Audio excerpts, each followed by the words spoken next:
नमस्कार बच्चों। BA third year की क्लास में सभी का स्वागत है। हम श्रीमद् भगवद गीता का अध्ययन कर रहे थे। इसी ही को आगे हम ले रहे थे कि किस प्रकार से श्री कृष्ण अर्जुन को समझाते हैं और युद्ध करने के लिए प्रेरणा देते हैं। तो वो उन्हें जो अंत में निष्काम कर्मयोग और ज्ञान का जो मार्ग बता रहे हैं, उसी का इसमें वर्णन किया है कि किस प्रकार से हम इंद्रियों से मुक्त होकर के, इंद्रियों के वशीभूत नहीं रह करके जो है कार्य करें तो हमें सफलता जरूर मिलेगी ही। क्योंकि कौन्तेय अर्थात अर्जुन परमथानि इंद्रियाणि यततः अपि विपश्चित पुरुषस्य मन प्रसवम हरति। देखो, यत तो अपि कौन्तेय पुरुषस्य विपश्चित इंद्रियाणि प्रमथानि हरन्ति प्रसवम मनना। कि ही कौन्तेय, कि हे अर्जुन, कौन्तेय कुंती के पुत्र थे क्योंकि वो, इसलिए उन्हें कौन्तेय कहा गया है कि हे अर्जुन प्रमथानि इंद्रियाणि यततः अपि, कि प्रयत्न में लगे हुए व्यक्ति की भी, पुरुष के मन की भी, प्रमथानि इंद्रियाणि परमथन करने वाली इंद्रियां जो होती है वो पुरुषस्य मनः, पुरुष के मन को प्रसभम हरन्ति। प्रसभम यानी कि जबरदस्ती ही, बलपूर्वक ही हरण कर लेती है।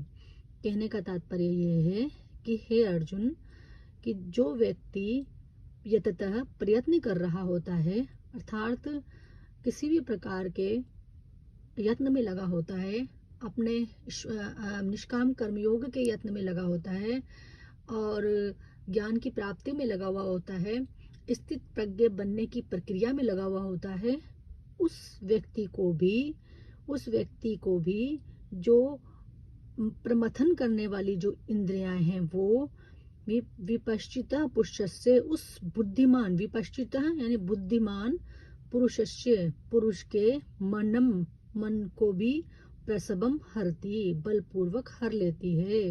अर्थात मनुष्य के पास दो महान शक्तियां हैं, बुद्धि और प्रयत्न। बुद्धि द्वारा निग्रह और साधनों के मार्ग मिलते हैं, प्रयत्न इन मार्गों पर चलने की शक्ति देता है। कहने का तात्पर्य यह है बच्चों कि बुद्धि और प्रयत्न दोनों के योग से जीवन का विकास होता है।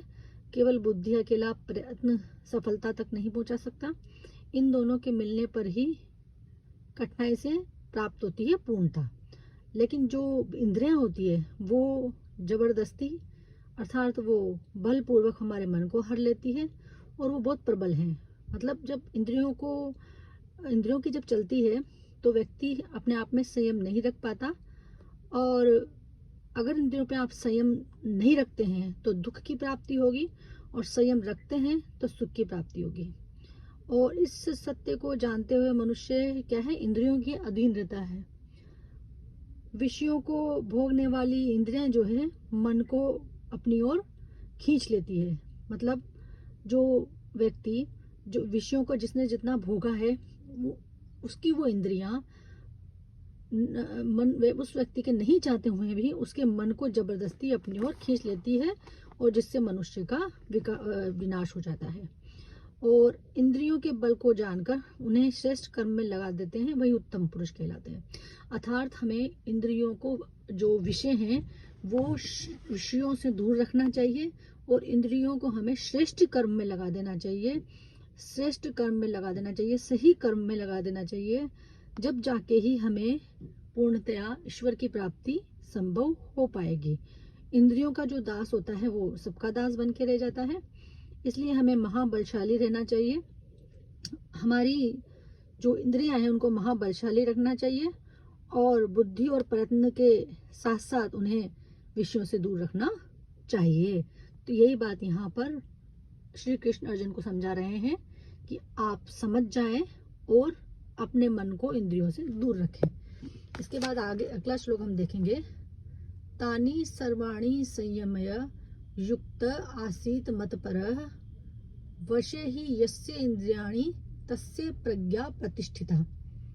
अर्थात यहाँ पर फिर से श्री कृष्ण जो है अर्जुन को समझाते हैं कि तुम स्थित प्रज्ञ की स्थिति में अगर पहुंचना चाहते हो तो ऐसी परिस्थिति में इंद्रियों का संयम में होना बहुत जरूरी है,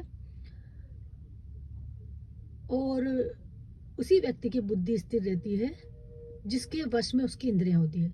वरना इंद्रियां अगर वश में नहीं है तो बुद्धि स्थिर नहीं रह सकती। तानी सर्वाणी संयम, उन सब इंद्रियों को, तानी सर्वाणी का मतलब है यहाँ पर उन सभी इंद्रियों को संयमम, संयम करके, संयम में रख के, वश में करके, मत परह युक्त आसीत, कि तुम मत परह, मेरे में परायण हो जाओ, यानी कि मेरे आसीन होकर के बैठ जाओ ही, क्योंकि यस्य इंद्रियाणि वशे तस्य प्रज्ञा प्रतिष्ठिता, क्योंकि जिसकी इंद्रियां उसके वश में होती है उसी व्यक्ति की बुद्धि, उसी व्यक्ति की प्रज्ञा प्रतिष्ठित होती है, प्रतिष्ठा को प्राप्त करती है।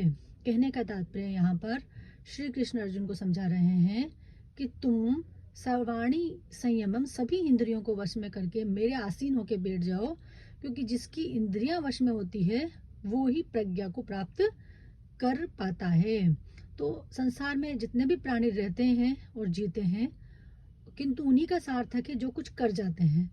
कुछ करने में सहायता देने वाली इंद्रियां हैं। पवित्र ध्येय की पूर्ति के लिए इंद्रियों से कर्म कराने वाले का जीवन जो है वो कृतकृत्य हो जाता है। कहने का तात्पर्य हमें अपना ध्येय पवित्र रखना चाहिए और इंद्रियों को उस पवित्र ध्येय की प्राप्ति में इंद्रियों को लगा के रखना चाहिए, इंद्रियों को वश में रखना चाहिए, तभी हमारी प्रज्ञा प्रतिष्ठित होगी। समाधि में स्थित होने के लिए या बुद्धि को स्थिर करने के लिए सब इंद्रियों का संयम करना चाहिए, युक्त होना चाहिए और भगवत परायण होकर बैठना चाहिए। कहने का तात्पर्य ईश्वर में आस्था रखते हुए ईश्वर के परायण होकर हमें बैठना चाहिए। और जो इंद्रियां संयम में नहीं रहकर दूर दूर भागती है, शुभ कर्मों में साथ न देकर बाधा डालती है, उन सब को संयम में लाना चाहिए।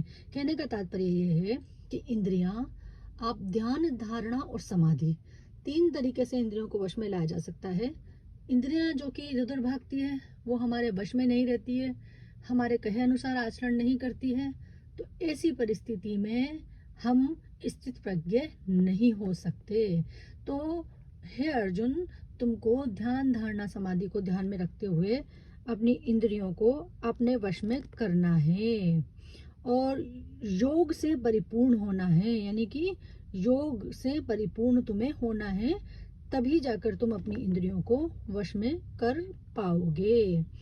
तो कुल मिलाकर के यहाँ पर श्री कृष्ण अर्जुन से कहते हैं कि उन सभी इंद्रियों को तुम मुझ में संयमित कर लो और मत पर युक्त, मुझ में युक्त हो जाओ। कहने का तात्पर्य सब कुछ मुझको सौंप दो। कहने का तात्पर्य यह है कि सौंप दो से मतलब केवल कर्म करो और फल की इच्छा मुझ पे छोड़ दो। और जब तुम्हारी इंद्रियां वश में हो जाएगी तभी तुम्हारी प्रज्ञा प्रतिष्ठित होगी। प्रज्ञा से तात्पर्य वही है कि तुम्हारी बुद्धि प्रतिष्ठित होगी, तुम्हारी बुद्धि जो है वो वास्तविक रूप में कार्य कर पाएगी, तुम स्थित प्रज्ञ हो पाओगे। और जब तक तुम इंद्रियों के वश में लगे रहोगे तब तक तुम्हारी बुद्धि स्थित प्रज्ञ नहीं हो पाएगी। अब चूंकि देखो बच्चों, अर्जुन युद्ध क्यों नहीं करना चाहते, क्योंकि वहां पर उनकी जो इंद्रियां हैं वो मोह में फंसी हुई है। मोह एक इंद्रियों का विषय है, तो वो ये सोच रहे हैं कि मैं जिनको मारूंगा वो सब मेरे बंधु बांधव होंगे या मेरे रिश्तेदार होंगे, इसलिए वो युद्ध नहीं करना चाहते। तो उनकी इंद्रियों को मोह से दूर हटाने के लिए ही यहाँ पर श्री कृष्ण ये बात कहते हैं कि तुम अपनी इंद्रियों को मोह से दूर करो, योग युक्त हो जाओ, अर्थात निष्काम योग में तुम लग जाओ, सारी इंद्रियों को तुम संयमित कर लो। क्यों? क्योंकि पहले वाले श्लोक में जैसा कि इन्होंने बताया था कि बहुत सी बार प्रयत्न करने पर भी, बहुत अधिक प्रयत्न करने पर भी इंद्रियां जो है बुद्धिमान व्यक्ति के मन को भी जबरदस्ती हर लेती है। हालांकि तुम बुद्धिमान हो, सब बातें समझते हो, किंतु फिर भी इंद्रियों के वशीभूत तुम हो रहे हो, मोह में पड़ रहे हो। इस चीज को तुम त्याग दो और युद्ध के लिए तैयार हो जाओ, और तभी तुम स्थित प्रज्ञ कहलाओगे और तुम्हारी उन्नति संभव होगी।